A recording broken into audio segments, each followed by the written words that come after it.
require ultra cold chain storage. In addition to the hospitals that are now receiving the vaccine, we allocated vaccine to 8 county health departments to help use for EMTs and for paramedics. We've come a long way. When we were here in the villages in, I believe, either March or early April, we were setting up test sites, trying to get as many people access to diagnostic PCR tests as we could, and we were able to get a lot of seniors to come through here. The villages have handled this very well. They've really worked to provide a safe environment for their residents. We're now in a situation where Florida has vaccinated tens of thousands of people, at least for the first dose. We're to continue making progress there.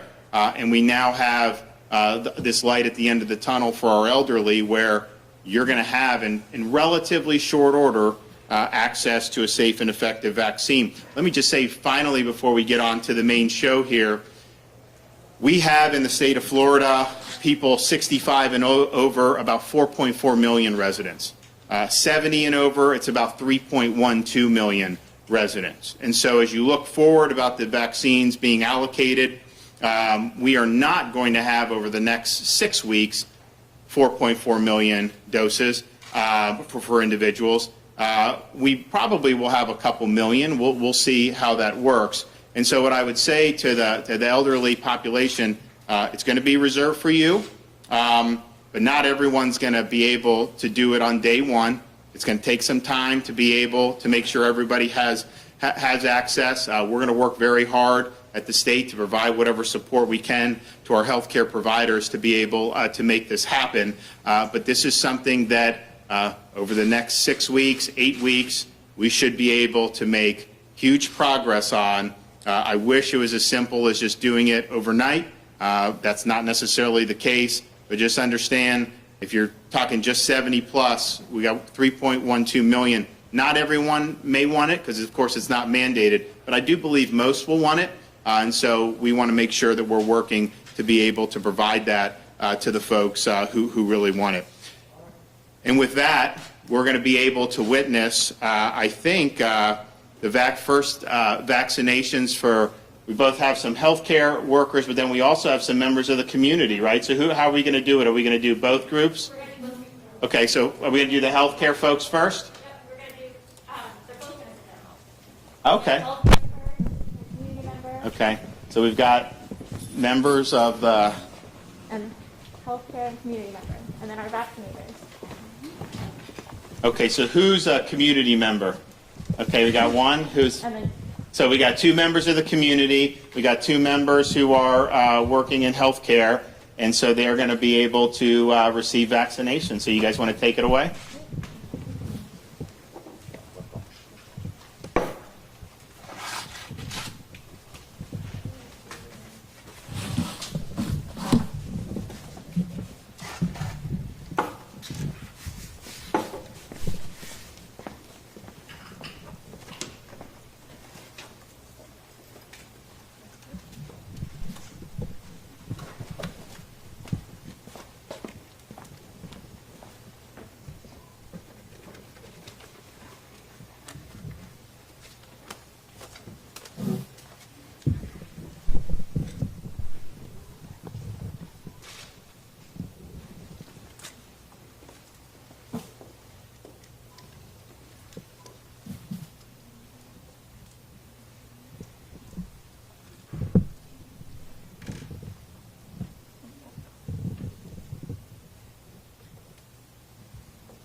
Oh, okay. We got a couple more rounds. All right.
Hey, how you doing?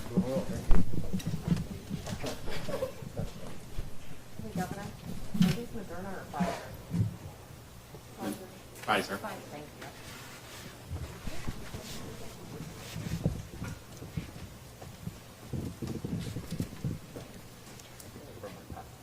That's quite all right.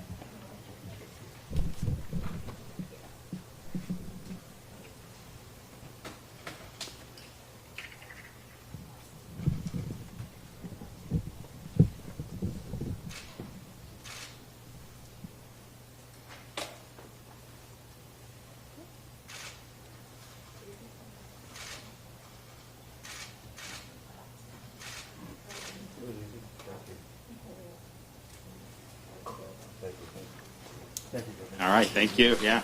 How was it? Great. Good. Okay. Just come back in 21 days now. All right. Good. Senator Baxley, did you get offered to come do this or what? There's another plan for me. Okay. I'm right-handed. Is that better? President. Should I go over there?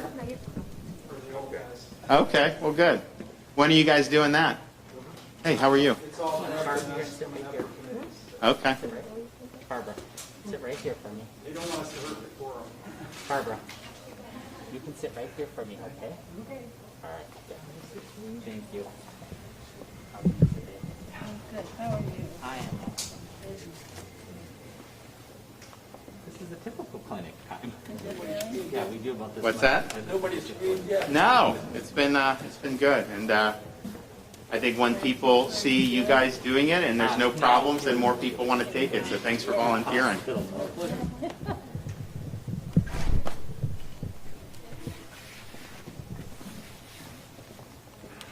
right. How about you do my rough? Yes, ma'am. I do not mind. I'm going to come to that side. I just need you to hold the Band-Aid for me, just like this. Is it over? Easy as that. You didn't give me the tappy. All right. Thank you. Thank you. Oh, thank you. I'm going to put that on your lap. Can you hold that up for us? Sorry if you haven't. Congratulations. You're one of the first. There you are.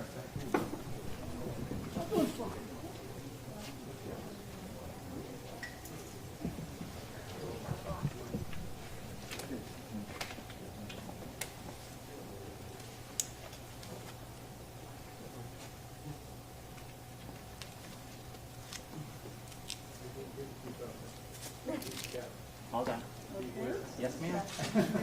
You're very welcome. Have a Merry Christmas. You too. You have a very lovely Christmas. Yeah.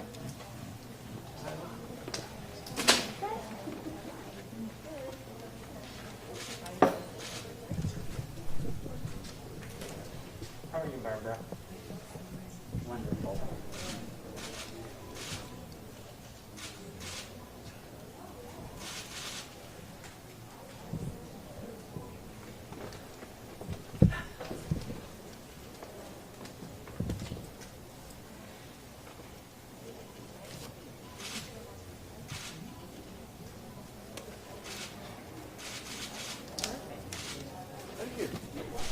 All right.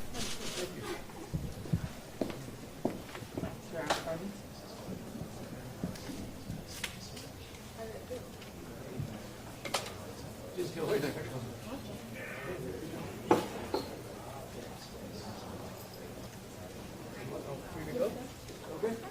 Hello. It's not pulled out. You all good? You all done? Doesn't matter. Doesn't matter. Yeah, I'll get you over here. Stay right there. Give me 1 second. Okay. All right. Hold on 1 second. He's already going home. Yeah, I know he's running. He's not going home. Big man?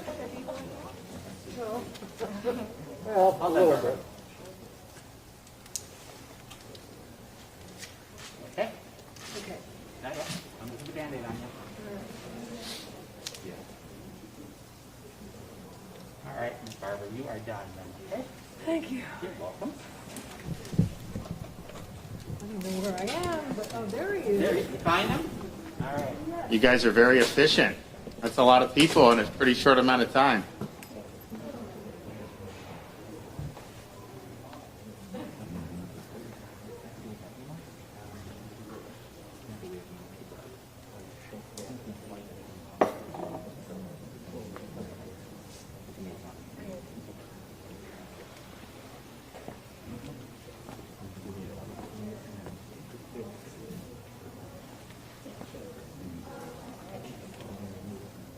Oh, got it.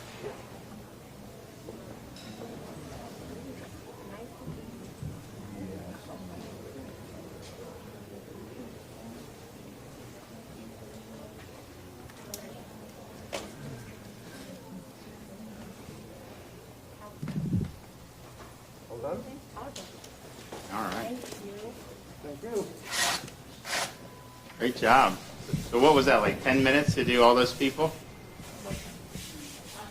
Now, what did they have to do leading up to this? Like, did they have to fill out a form, or how did you? Yeah, they fill out a consent form, and then they get the information from the EUA on it, and then some other information on how to report any allergic reactions from that. I then reviewed all of their history with them, making sure that this was safe for them to get. And then, do they now have an appointment to come back in 21 days? Yeah, while they're sitting for their 30 minutes that we're going to monitor them, we will fill out their CDC card so they'll have that information, and then we'll book their next appointment for their next vaccine. Oh, great.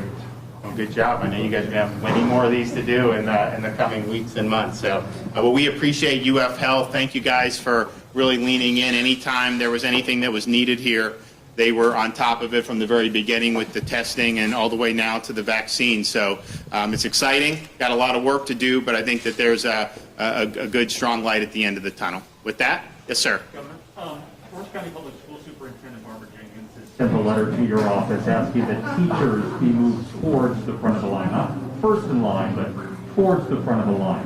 What do you have to say about that? Well, I think once we offer it to elderly, and particularly if we get a Johnson & Johnson approval, which is one dose, I think you're going to be able to offer it broadly. And I think some of the key areas, whether it's law enforcement, fire, whether it's teachers, I think that they will have access. Obviously, any teacher that is elderly would be included in the overall elderly population. But we want to make sure that we're giving the access to the elderly first. And that's just a basic matter of the data and how the disease has affected different age groups. Just to be clear, that some of the folks here that are not healthcare workers, they're not in assisted living facilities. No. So these are probably the first members of the community who are senior citizens to be vaccinated. Maybe anywhere in the country, but certainly in Florida. So this is kind of a preview of what we're going to be seeing an awful lot of, hopefully, over the next weeks and months. But just to be clear, like my mom couldn't go get a shot tomorrow. Well, not tomorrow, but this is going to happen pretty soon. I mean, once we get the allocations, I mean, I think we've worked through a pretty decent chunk of the frontline healthcare workers. Like I mentioned, we've done over the 100 facilities in Broward and Pinellas for long-term care. CVS and Walgreens is working through. I think they've picked up the pace.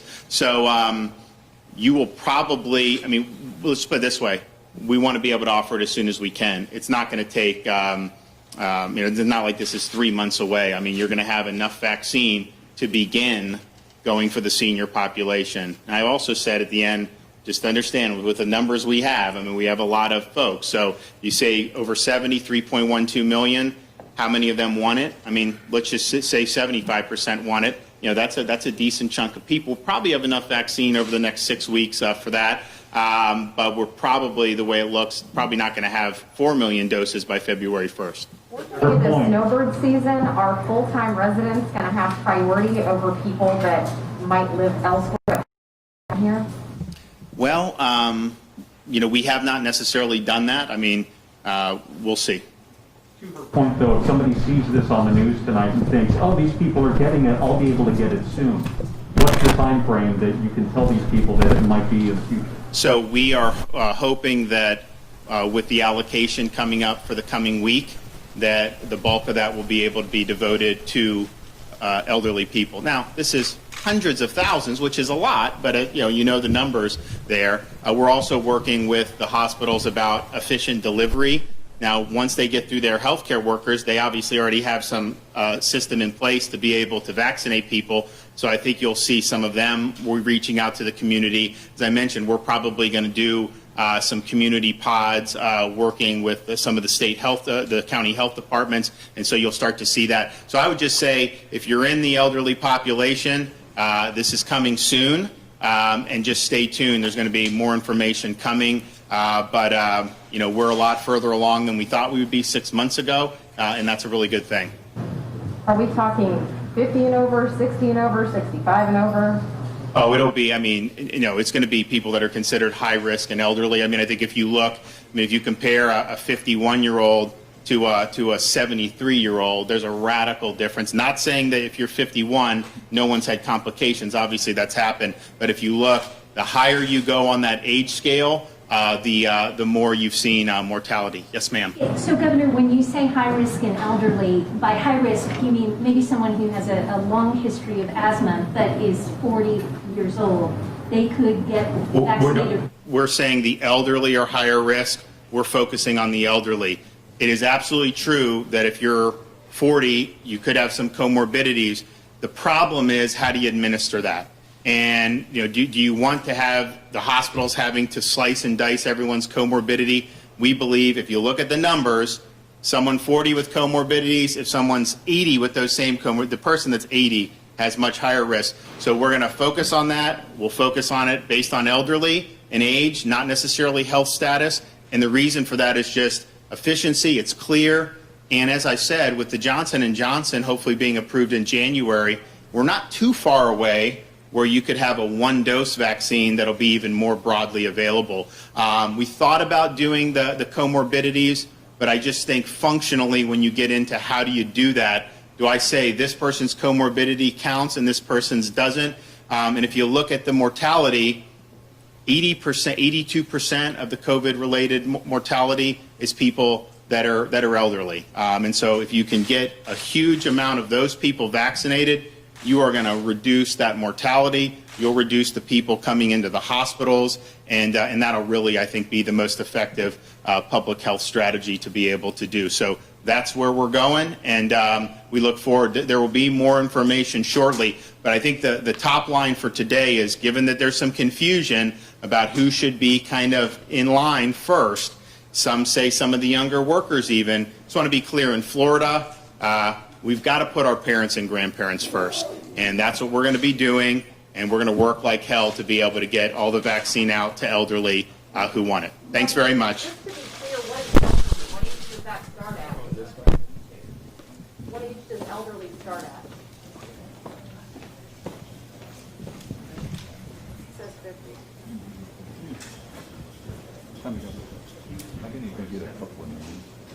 Oh, you want some help? See ya.